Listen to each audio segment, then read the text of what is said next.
ActuRoute, l'actualité de la route, c'est maintenant. Michael pour vous servir. Mardi 3 avril 2018 vers 16h. Une locomotive qui relie Calais à Lille percute un véhicule léger, une Citroën C3.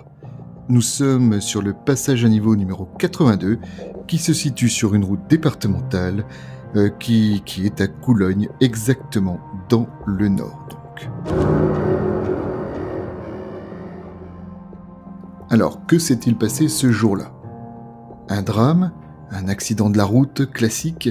Nous allons essayer de voir ça ensemble et surtout nous allons voir à la fin comment on pourrait, dans l'avenir, éviter ce genre d'accident.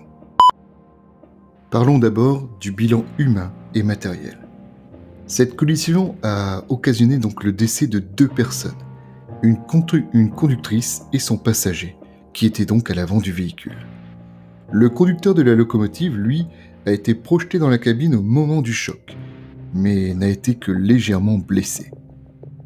Le véhicule, lui, a été totalement détruit. La locomotive n'a pas déraillé et n'a subi que de légers dégâts sur la face avant. Et aucun équipement du passage à niveau n'a été endommagé. Comment une telle chose peut arriver aujourd'hui ? Entre nous, lorsque l'on arrive au passage à niveau, on est d'accord, il y a des barrières qui sont baissées. Le signal lumineux, le signal sonore au départ. Enfin, tout est là quoi.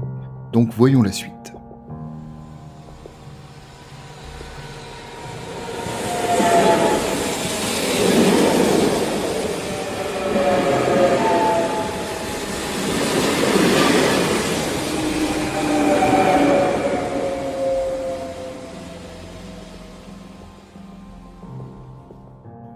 Parlons d'abord des contextes de l'accident.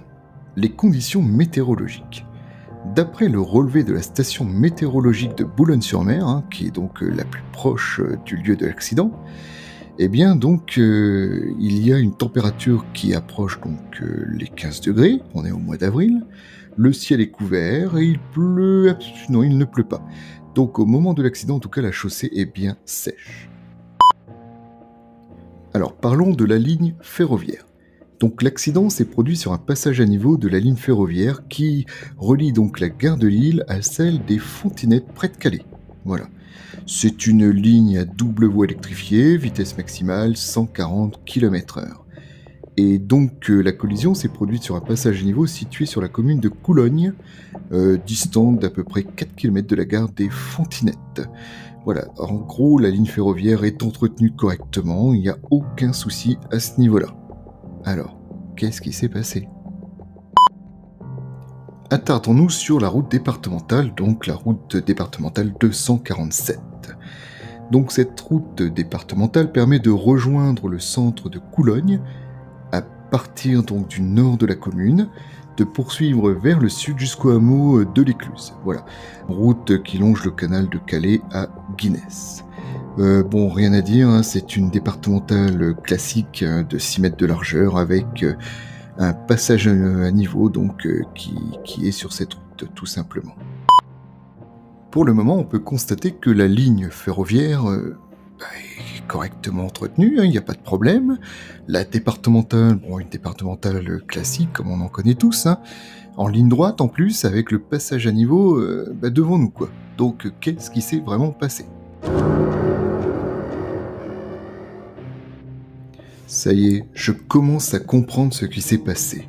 Sur cette départementale, avant le passage à niveau, il y a des travaux. Et pendant ces travaux-là, donc il y a une circulation dite alternée par des feux. Ah, ça y est, ça commence à s'éclaircir. Attardons-nous sur le témoignage.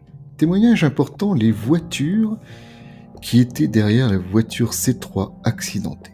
Bon, donc nous sommes au feu rouge des travaux. Voilà, donc il y a une voiture noire devant en première position, c'est une Citroën C3 avec à son bord, je vous rappelle, une femme et un homme. Le feu des travaux passe au jaune clignotant et pendant ce temps-là, la voie ferrée un peu plus loin passe également au rouge, c'est-à-dire qu'il y a un train qui va arriver et les barrières se baissent. Les voitures démarrent.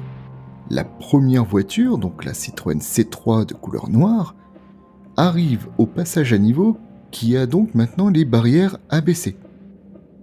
Et ce véhicule se déporte sur la gauche pour contourner la première demi-barrière. Malheureusement, à ce moment-là, le train arrive. C'est le choc. La voiture est embarquée par le train. Bilan, 2 morts.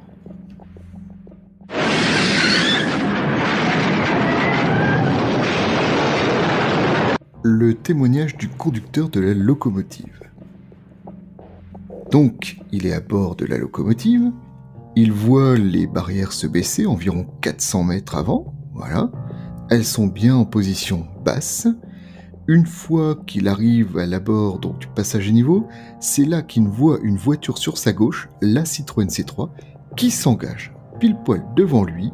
Voilà, il a juste eu le temps de se mettre un peu à l'abri, mais seulement au moment du choc qu'il a quand même été projeté sur le tableau de bord. Fort heureusement, il n'a rien eu, et c'est seulement ensuite qu'il a pu enclencher donc le système de freinage d'urgence et qu'il a transmis donc un message d'alerte radio. Bon voilà, on peut commencer à comprendre ce qui s'est passé dans la tête de cette conductrice ce jour-là. Donc il y a des travaux, c'est vrai, du coup c'est circulation alternée, on attend, on poireaute, enfin arrive notre tour, ça y est je peux enfin partir, et mince me v'là face à un passage à niveau, donc avec les barrières baissées. Je suis énervé, je prends des risques, je préfère passer, et malheureusement le risque était mal calculé, voilà. Quand on sait qu'aujourd'hui, en plus en France, malgré les mesures mises en place sur les passages à niveau, franchement on est d'accord, tout est bien sécurisé, il n'y a pas de souci, eh bien il y a quand même 30 à 40 morts par an sur les routes, sur des passages à niveau. Et bien souvent on constate que les conducteurs prennent beaucoup de risques en voulant gagner du temps. Voilà, c'est encore une fois le gain du temps qui prédomine, et donc prise de risque. Alors du coup, donc après cet accident malheureux, eh bien les pouvoirs publics ont décidé à cet endroit-là que les travaux continuaient forcément, mais qu'il y aurait maintenant donc une déviation qui permettrait de contourner ce passage à niveau. Eh bien voilà, donc j'en ai fini avec cet accident donc ferroviaire impliquant donc une voiture avec une locomotive. Et qu'est-ce qu'on va conclure? Eh ben, on va conclure que quand il y a un passage à niveau, on est tous d'accord là-dessus. Quand les barrières sont baissées, les feux rouges clignotants, ça ne sert absolument à rien de prendre des risques. Il vaut mieux patienter quelques minutes de plus. Voilà, et comme ça au moins on a la vie sauve.